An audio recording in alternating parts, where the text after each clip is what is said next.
સુરતમાં ઉનાળાના તપતા તાપની ગરમીમાં પશુ પક્ષીને બચાવવાનો અનોખો પ્રયાસ જાનકી જીવદયા ટ્રસ્ટ દ્વારા કરવામાં આવ્યો છે।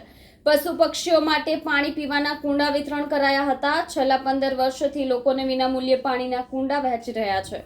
ઉનાળાના ધૂમધકતા તાપમાં માણસ પણ ત્રાહિમામ પોકારી ઉઠે છે, તો વન્ય પ્રાણીઓની સ્થિતિ કેવી હશે તે પણ વિચારવા જેવું છે।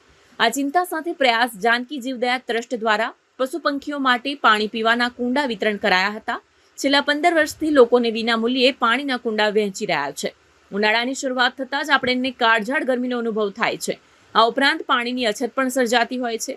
જરૂરિયાત મુજબ પાણી મેળવવા માટે ફાંફા પણ મારવા પડતા હોય છે।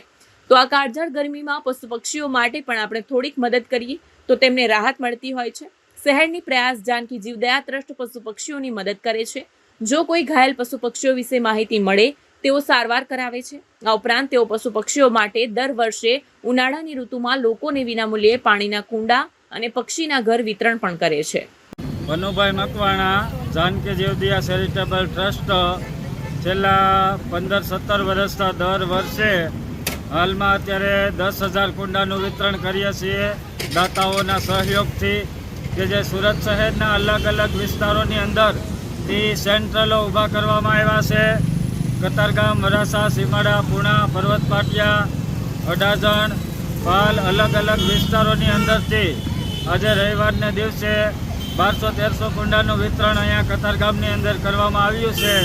તો વધુમાં વધુ આ કાળઝાળ ગરમીની અંદર પક્ષીઓને પાણી મળી રહે તે હેતુથી બધાને અપીલ છે કે વધુમાં વધુ તમામ એરિયાઓની અંદરથી તમને કુંડા મળી જાય તો પક્ષીઓને પાણી પાવ બસ।